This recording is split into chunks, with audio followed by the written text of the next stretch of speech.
नमस्कार दोस्तों, दरभंगा रॉक्स में आपका स्वागत है। बहुत ही धूमधाम के साथ उत्तर बिहार को पहली वंदे भारत एक्सप्रेस मिली थी, जो पाटलिपुत्र से गोरखपुर का सफ़र आसान कर रही थी, पटना से गोरखपुर का।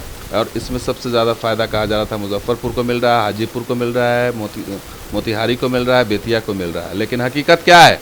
हकीकत यह है कि इस ट्रेन को सवारी नहीं मिल रही है। ये तो पैसेंजर ट्रेन से भी बदतर है, ऐसा कहा जा रहा है। खबर छपी है नवभारत टाइम्स में कि ये अनचाहा रिकॉर्ड बना रही है, और इसकी वजह है कि रफ्तार के मामले में इसका हाल पैसेंजर ट्रेन से भी बुरा है, और यही वजह है कि इसे सवारियां नहीं मिल रही हैं। बहुत बड़ी खबर ये कह सकते हैं। बहुत उम्मीद थी इस ट्रेन से कि उत्तर बिहार को पहली वंदे भारत मुजफ्फरपुर जोड़ रहा है, हाजीपुर जोड़ रहा है पाटलिपुत्र से।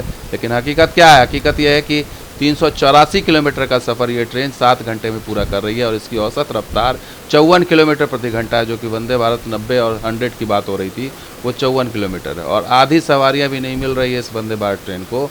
और स्पीड के मामले में ये फिसड्डी है, और किराए के मामले में ये बाकी ट्रेनों से कहीं ज़्यादा है। अब किराया देख लीजिए, एसी किराए का जो है, एसी चेयर कार का 925 रुपये है, एग्जीक्यूटिव क्लास का है 1820 रुपये। इतने पैसे में अगर 7 घंटे में आप पहुँचाएँगे, कौन जाएगा? तो बिहार के लोग हैं, उत्तर बिहार के लोग हैं, मूर्ख नहीं, उनके पास और भी ऑप्शन है। तो वंदे भारत ट्रेन ठीक है, प्रीमियम ट्रेन है, नंबर 1 ट्रेन है, लेकिन इस ट्रेन को सिर्फ देखने के लिए थोड़ी ना पैसा लोग देंगे। देखेंगे ये भी कि भाई कितनी देर में पहुंचा रही है। तो 7 घंटे में अगर पहुंचा रही है, तो बाकी ट्रेन भी 6 घंटे में पहुंचा रही है या 5.5 घंटे में पहुंचा रही है, तो उसको चुनेंगे ना।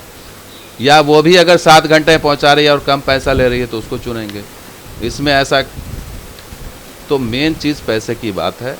इतना पैसा दे करके अगर आप 7 घंटे पहुंचा रहे हैं, और ऑफिशियली देखिए 7 घंटा करीब करीब पड़ ही जा रहा है। गोरखपुर से सुबह 5:40 में ट्रेन निकलती है, नरकटियागंज 8 बजे, उसके बाद बेतिया सुगौली होते हुए मुजफ्फरपुर 10:50 पर, हाजीपुर 11:40 और पाटलिपुत्र 12:45। इसी तरह से पाटलिपुत्र 3:30 बजे, मुजफ्फरपुर 5 बजे, और उसके बाद ये नरकटियागंज 7:30 बजे, और फिर गोरखपुर रात 10:30 बजे। करीब करीब 7 घंटे का मान के चलिए कि सफ़र है। और इसलिए लोग अब कंपैरिजन करने लगे हैं कि भाई जब हम इतने पैसे में 7 घंटे में ही पहुंचना है, तो इतने पैसे क्यों लगाएं? ख़ास करके जो मुजफ्फरपुर और पाटलिपुत्र है, मुजफ्फरपुर और हाजीपुर है, इनका जो ये है कि भाई पटना आसान हो जाता, पाटलिपुत्र वो उसमें दिक्कतें आ रही हैं। तो पाटलिपुत्र लखनऊ एक्सप्रेस जो पहले से चल रही है, उसकी दूरी मात्र 4 घंटे 55 मिनट में तय हो रही है।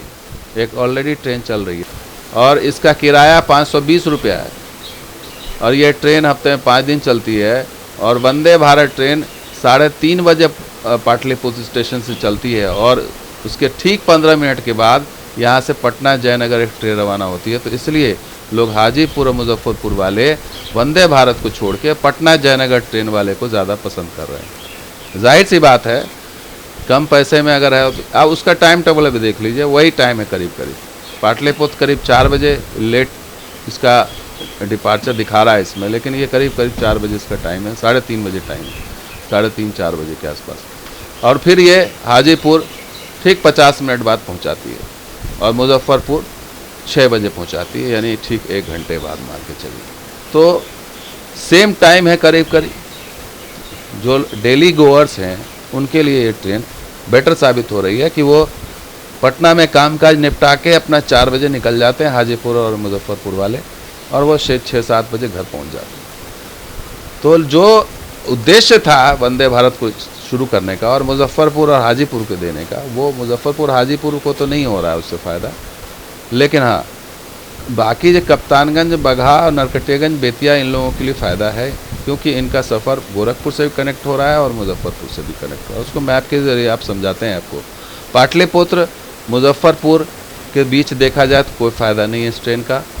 मुजफ्फरपुर के बाद अगर देखा जाए मोतिहारी से, तो हाँ, इसका कुछ फ़ायदा नज़र आता है कि मोतिहारी को दोनों साइड से कनेक्टिविटी मिल रही है, बेतिया को दोनों साइड से कनेक्टिविटी मिल रही है, और इस तरह से कप्तानगंज और नरकटियागंज वालों को भी फ़ायदा है। तो गोरखपुर से अगर देखा जाए इस तरफ, बगहा और बेतिया, मोतिहारी, पूर्वी चंपारण, पश्चिम चंपारण, इसको फ़ायदा है। ये पूरा जो आप येलो घेरा देख रहे हैं, ये इन इलाकों को दोनों जगह से फ़ायदा है। तो जो भी यात्री इसमें ट्रैवल करेंगे, संभवतः यहीं से बैठेंगे इसमें और यहीं से इनको इस ट्रेन को यात्री मिलेगी।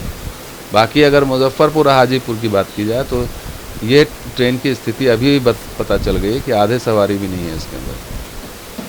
तो ऐसे में देखना होगा कि ये फ़ायदे का सौदा है या घाटे का सौदा है या सिर्फ दिखावे का सौदा है, क्योंकि जहाँ से इसको फ़ायदा मिलना चाहिए, ज़्यादातर पैसेंजर तो मुजफ्फरपुर से मिलने थे या हाजीपुर से मिलने थे, तो वहाँ से ये पैसेंजर्स नहीं मिल रहे हैं। और अगर बेतिया और देखा जाए, बेतिया और मोतिहारी, तो वहाँ से भी लिमिटेड पैसेंजर्स इसको मिलेंगे, वहाँ से भी क्योंकि वहाँ से भी उनको विकल्प है नॉर्मल ट्रेनों का, कम पैसे वालों का, तो उसको कंपैरिजन करके ही देखेंगे। बाकी तो सब भगवान भरोसे, राम भरोसे। तो दोस्तों वीडियो कैसा लगा जरूर लाइक कीजिए, शेयर कीजिए, सब्सक्राइब कीजिए। कुछ और वीडियो के साथ हाजिर होंगे, आप देखते हैं दरबार। शुक्रिया, धन्यवाद। जय जय बिहार, जय मतलब।